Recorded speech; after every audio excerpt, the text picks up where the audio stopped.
it's going to bring that balance. But the fence isn't the entire length. That means that they'll just say, I need to move to a part where the fence isn't. Sure, and we'll have our deployments in those areas, and we'll still have cameras in those areas.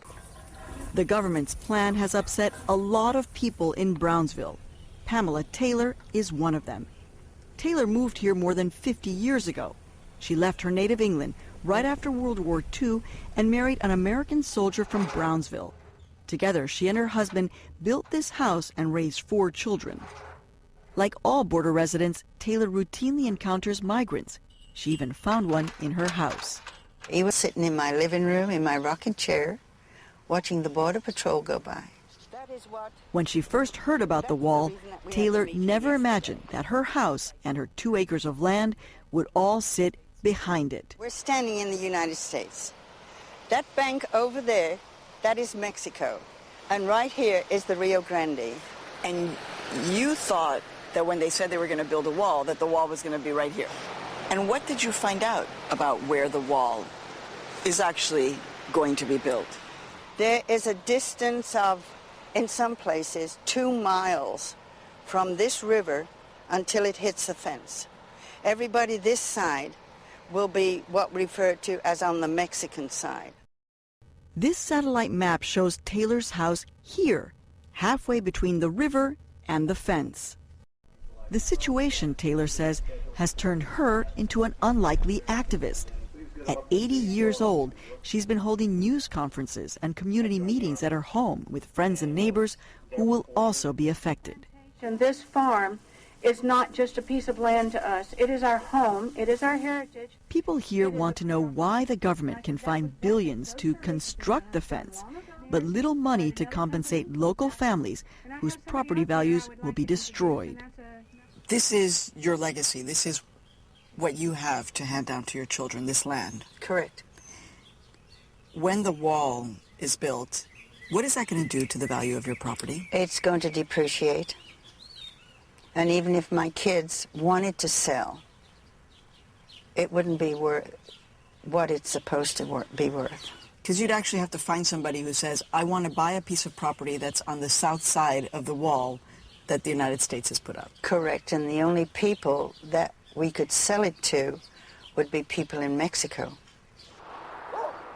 Over at the Loop family farm, the government offered to pay market rate only for the narrow strip of land that the fence will run across, about 1 3/4 of an acre. Well, how much did they offer you for those acres?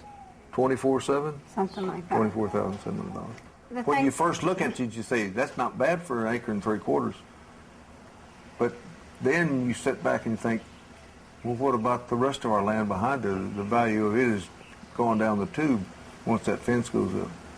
And it will be as long as that fence is there. When the Loops refused to sell, the government condemned their strip of land for the border fence. They're among the nearly 200 landowners in the Rio Grande Valley who've had their property condemned.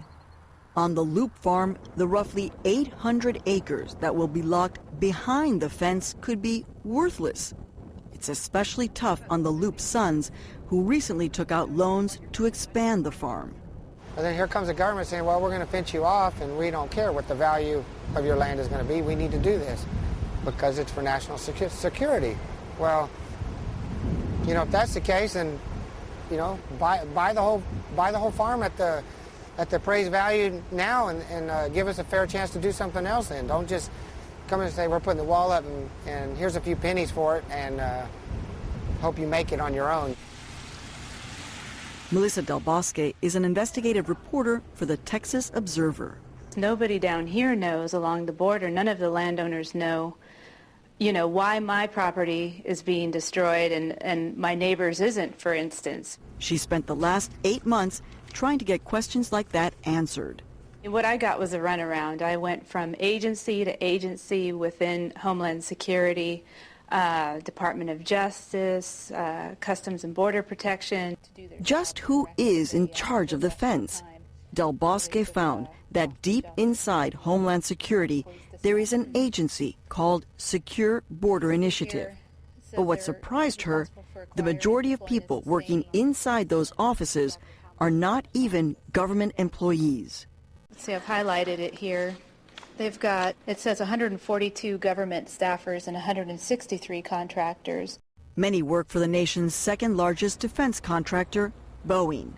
Boeing has $1.1 billion in contracts to build and maintain both the physical and the virtual fence. What we have learned is that there seems to be no task too important to be outsourced to private contractors. In February 2007, Congressman Henry Waxman, chairman of the House Oversight and Government Reform Committee, tried to figure out what was going on. So he called in Secure Border Initiative Chief Gregory Giddens to testify. Well, a majority of the people in your office are private contractors. You're relying on them to do the function that a government ordinarily would do. You just contract it out. And in this case, contract it out with a company that may have a conflict of interest. We have currently 56% of the staff as support contractors working for the government. Those staff have to sign non-disclosure agreements so they do not share the information that they see in the program office. They need to have overseers. They need to have government employees who are overseeing these billion-dollar contracts to make sure that taxpayers get what they're paying for. But the problem goes further than whether the government is properly managing the contractors. Are those contractors failing to deliver? Recently, the Government Accountability Office criticized Boeing's work on the virtual part of the fence. Turns out the company spent about $20 million on a system that's full of glitches and is years behind schedule. The problem, the GAO reported, the virtual fence was designed and developed with minimal input from the operators. In other words, Boeing made a system for the Border Patrol without consulting the Border Patrol. In spite of all the problems, Boeing and the other companies have been given millions more dollars to keep going. And none of these corporations have to respond to any American taxpayer as to what they're doing and why? No. Because they're a private company. Right. Right. And if I call them or you call them and ask them a question, they'll refer you to Homeland Security. And when you call Homeland Security? They won't return your call. We also reached out to key decision makers at Homeland Security and in Congress. No one was available for an interview. Meanwhile, in Brownsville, the unanswered questions abound. Why is the construction of the fence being fast-tracked for completion before the Bush administration leaves office? And another question, are the well-to-do getting their own special gaps in the fence? On the government's map, the Riverbend Resort, a gated community where Northerners keep their second homes, has no fence at all. It's just not the same. Border Patrol Chief Tom Rudd says allegations about favoritism for the well-to-do are simply not true. Take the Riverbend Golf Resort. Rudd says he made the decision to stop the fence there. This area is not a hot area, if you will, of traffic. We have from time to time people to come across, but it's not an area that's an organized area that we've seen over and over. If this would have been a trouble area, we definitely would have looked at that to put a fence around it. You don't need a fence there. Not at this particular time, no. But later, when we pressed Rudd for hard numbers proving that Riverbend was not a hot spot, he was unable to provide them. You know, they don't say, well, we had so many narcotic seizures and so many